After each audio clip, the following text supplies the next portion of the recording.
Hey guys, Big P here. So, by the time you're watching this video, I would have most likely already either been on a plane to Germany for the first time in my life, or I just landed and I'm saying hi to UI guy right now. Alright, so if you're watching this from the future, I'm no longer streaming, I think, for now. The topic that I kind of want to discuss today is very interesting, which is I hope Iru gets this video up before the upcoming Wednesday, which is when Sobin is gonna be dropping on the 26th of September, or rather August. So on the 25th, or at least the 24th or 25th, right? Because I personally do feel this is the best time to start in God Rail if you have been pondering if you should start in God Rail. I don't believe there has been a... Ooh. Wow, she's drinking her own coffee. And she has no reaction. That's absolutely insane. Bro, I don't believe there has been a better time to start in version 4 because we are gonna be in a very interesting scenario where we have a really good DPS alongside upcoming with a really good generalist support.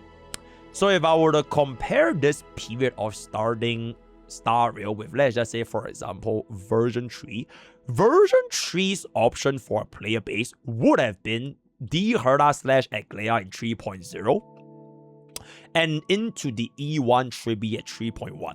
I'm judging this purely based on the inclusion of a generalist support that's gonna be added to the game, right? The problem with that in version 3 can actually be pretty clear from my personal free-to-play account that is gonna be Bob, right? After getting slandered by every single Bob hater out there, people kind of forgot that Bob didn't exactly start at the best time, technical best time to start strictly in terms of banner choices, because we started on a D Herta banner.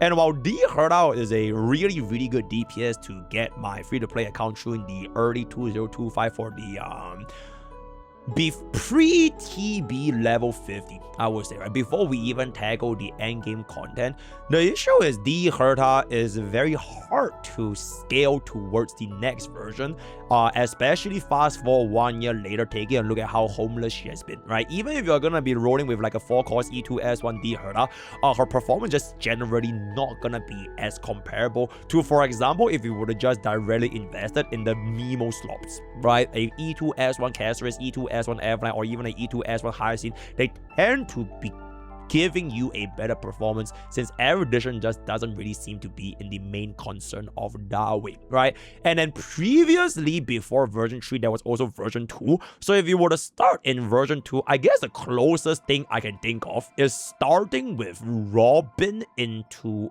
Acheron, right?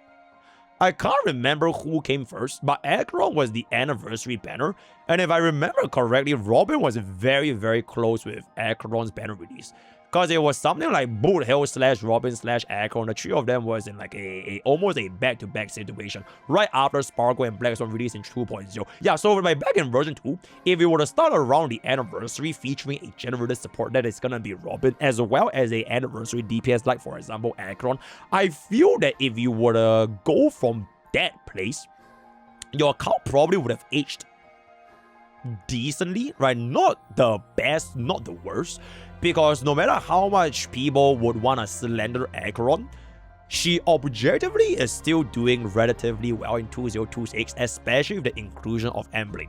Now, whether or not Emblem is gonna be able to be best in slot with Azrael by himself as a standalone DPS, that's not really the point. But the point being, if you stuck with an Acheron since 2 years ago, and she can still clear our endgame content by simply investing in another E0 Azrael Blade, I feel like the cost value going into Acheron here would have been very nice. And then if you pull yourself, let's just say, for example, E0 to E1 Robin from the start, you could have most likely used that E0 to E1 Robin with one of the best DPS in the world, and that is gonna be Fei Xiao.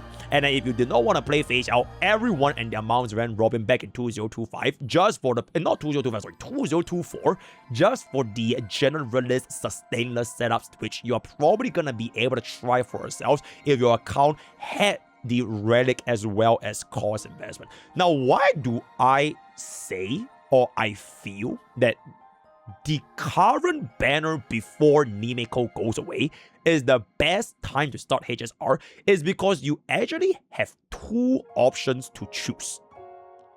You could either go all in for a Himeko the moment you start the game, because if you're a new player immediately for HSR, I am 99.99% sure the game just showers you with bare minimum 200 to 300 pulls purely from all of the endgame environments. Not the endgame environments, sorry, the endgame achievements, right? All of the first time clears, the story, all of the events, right? Because the events never really go away, right? So you are going to be able to earn a lot of additional pulls in tandem with your experience playing and building up the account at the same time as you progress through your Trailblazer level. So that shouldn't really be too big of a problem for a new player to farm up enough pulls to decide if they want to slam 4 costs into Himeko or slam 4 costs into Sobin. So that is gonna, both of which are just really good ideas to have as a brand new player, right? So for example, if I was gonna be a Bob, right? If I was gonna start a free-to-play account right now, like Bob 2.0, and I started in this Himeko patch, right? I have the option of going E2 as one Himeko immediately. I can claim a Well Yang, or hopefully I get myself Well Yang for the random 50-50, like the beginner pools, right? I can run RMC. I can go for a, okay, honestly, the sustain is probably gonna be our biggest issue, but sustains will always be a big issue for any new player, right? One of the biggest issue I had with my previous free-to-play account back when we started was the sustain problem, because we were literally running Bailu as well as an E0 category. We didn't even have such thing called free DHPT back then, and nowadays we also don't have something called the free DHPT. But you have this thing in Dawei shop right here that allows you to have access to this buckle.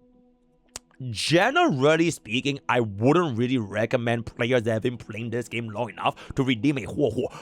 But if you're gonna be a new player with Huo Huo added into the shop, she's gonna make your early game experience a hell of a lot smoother, because you do not have a DHPT, and assuming you are gonna be sick and tired of running like Japart, or like an E0 Gallagher, or like Natasha, for a single golden companion spirit, I feel like an E0 Azure Ho is gonna be doing very well for especially an E2 S1 Himeko as a brand new player. Of course, if you are gonna be someone in the camp where free-to-play players should not be getting any items, that is gonna be a topic for another video, because I think that's very interesting. I do feel if you do want to play like HSR as a free-to-play with the lowest possible long-term cost investment, you should consider investing in items. And Himeko as a unit does have some really good scaling, reminiscent of me like E2 Final back in the days of version 3.4. Right, so that is option number 1. Option number 2. If you are gonna be going for an E2 S1 Sobin, that is a really high cost, right? E2 S1 Sobin is a pretty high cost, the same cost as Himeko, but the benefit of playing an E2 S1 Sobin is that objectively speaking, I feel she is currently one of the best supports that we have by a very wide margin, by a very large margin. So the pros of running a support E2 that is Sobin instead of going for an E2 S1 Himeko is that you can actually use this in tandem with a unit like, for example, Archer or Gilgamesh, because you can still claim the free Archer or Gilgamesh right here in this little, okay, I don't know where is the claiming thing anymore. I guess they removed it once you got it, right? Okay, I guess they removed it once you got it, but we do have 80 days to choose either Gilgamesh or Archer. If you want to run an E2 S1 Sobin and claim that set free E0 S0 Gilgamesh, you are still gonna be having an extremely strong Team 1, not because you are running an E0 S0 Gilgamesh, but namely just because of how absurd an E2 S1 Sobin is going to be. And as we all know by now, The good thing about pulling a generalist support, especially at the start of your experience, right? At the start of a new player, is that you don't actually formulate your final 3 teams anywhere close to completion, I would say for like the first 6 to 7 months. Right, you're not gonna decide, do you want to play this DPS or that DPS? Because version 5 is gonna come out, and I'm pretty sure the same old FOMO is gonna be arriving in version 5 as well, with their respective version 5 flagships and their respective version 5 main push. But the good thing about a generated support is that once you give them enough cost investments, they are able to help you scale way into the future versions. Maybe they might not be the exact best in slot for a dedicated support, but they will come very, very close to it just purely by the amount of cost investments you have given them from the day of their banner release. Case in point, E1 Tribby. Alright, E1 Tribby has been a really, really good inclusion to my free-to-play account back then. We put E0 Ezreal Herda straight into E1 Tribby while opting to skip for Robin. And even till now, my free-to-play account is still running that set E1 Ezreal Tribby with S5 DDD. Right, and that is because of just the versatility and usage rate of having a versatile support, a generated support that, while I might not have the best of the best of the best teams, well, I will always save myself that one slot, knowing that my generated support can save the future cost that I might otherwise need to spend without a good generators, right? So I do feel every single new player, old player, you should at least have a single generated support right now. And E2 S1 Sobin, I feel is pretty much gonna be the best, at least before version 5's generated support is gonna come out, whichever that is gonna be, right? But because you're not gonna be waiting for next year or like the year after, at least having the option to go for the E2 S1 is gonna be presented to you right here. And then now I'm gonna come into my third possibility, right? My third possibility. If you are someone that doesn't want to pull for islands, and you just want to say, okay, you want to like dip your toes a little bit, right? You want to just try out the characters without that many costs, right? Let's just say you just want to try like an E0 Ezreal Himeko, which is completely valid, right? It is completely fine to just try new characters, especially for a fresh account, because number one, there's no way you're challenging endgame content. Right, you're not even getting anywhere close to Memory of Chaos, A-Pop, much less Anomaly Arbitration, right? So this is, objectively speaking, the best time to try whatever DPS you want, and then use that set DPS to get you through from the mid game until the eventual end game. Number two, if you do keep these DPSs at low cost and you, let's just say, somehow decide in the future you want to invest in them again because you like the way they play, you always have the option to go for more cost during their rerun. Right, so for my own free-to-play account, Bob, I started with E0 Ezreal Herda. Later on, I got myself my E1 Tribby, paired up with a E0 Ezreal Nexa, and I stepped on a free DHP team. Right, fast forward to 1 year later, my D Herda team is still the exact same team with a E0 Nexa, E1 Tribby, and a DHP team.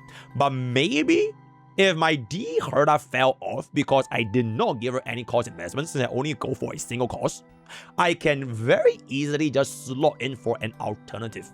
Either being, let's just say, for example, Archer to be going with DHPT, or maybe we can go Archer plus Spargo plus Tribby for a sustainers, or we could just go slap on my Tribby into Himeko, right? The options for me as a free-to-play is very wide because I kept my first DPS at E0 Ezreal, so I don't have as much sunk cost if I do decide to pivot in the future, which is something that is not really up to a player's control because it's just purely dependent if the developers want to keep showing their set DPS more love. Right, so keeping your units at E0 is still really, really good. And as we embrace ourselves towards the end of version 4, right, this is the last reason why I think this is like such a great time to start a new account. You are not really tempted by a lot of different things. They're like noise. Because if you have decided to go for, let's just say, a Himeko team or an E2 Sobin, right, or maybe you want to play Asheville with like Emblade in the future if they get a rerun. One thing that is not gonna be in your radar as we're approaching the end of version 4 is that you won't really care too much about Elation Flagship. Unless you really, really like Silver Wolf or Sparksy or Yao Yao, right, then you could still pull. But if you're someone that is gonna be, you're playing whatever, you don't really care what you want to play, the temptations of FOMO All right, splitting up your costs between Himeko, as well as the generated support, as well as the current flagship team, that is gonna be the Elation flagship. It is way lower compared to back in version 3, when the generated support, the version 3.0 DPS, as well as the flagship, they are all around the same time. So like they just started out the flagship archetype featuring Casterus and the eventual Beam Slope, right? So if you're gonna have to choose for yourself back then, the fear of missing out to pull for flagship is definitely gonna be really, really high, right? But I'm here to say that you definitely do not need to just pull flagship to clear content as a free to play, especially new account. And now that you are gonna reach the end of version 4, the next flagship is gonna come anyways. Now, nobody is gonna know what the hell the next flagship is gonna be, but it is definitely not gonna be Elation. Just like how there's definitely not gonna be Remembrance, it will be an entirely new version 5 flagship path. Whatever path it's gonna be, it will be a whole new thing all over again, right? So by the time you go into version 5, you'll be very well positioned since you already secure yourself either a super strong DPS or a super strong generalist support. So if you do not want to play the version 5 flagship for whatever reason it's going to be, you always have the option of picking something else because you are not being drawn in by the version 4 flagship population and thereby wasting your costs on something that you might not necessarily play. So like if Pearl reruns, or rather if Pearl gets released and they rerun all of the Elation units, right? They rerun Yao Yao, they rerun Sparksy, they rerun Silver Wolf, right? They rerun whatever it's called. And maybe if Nihilux comes out and they rerun all the Elation again, you would need to have way more costs to essentially pull all of them at the same time, which is gonna be a super high initial cost investment for a flagship that is already approaching the end of their version as we pivot out into version 5. So if I was a free-to-play player with that option presented to me, I would feel way more, oh, that is a bit too expensive, and I would rather just keep my costs low. Like instead of going for like 7 or 8 costs to a full Elation right now, towards the end of version 4, I would rather just go for like 3 or 4 costs for either a DPS or a general support I can use right now. I'll save everything that would have otherwise been spent at the end of version 4, and all those pools I will funnel straight into the start of version 5. And then from there, I can determine if I either want to pull for a version 5 flagship, a version 5 universal support, or maybe even get a couple of sustains. Because right now, I'm probably using the Hue, right? I'm using Huo, and I do not have a second sustain or even a third team sustain. And on top of that, we also know we are gonna be getting the Zenless Zone Zero collaboration coming this winter.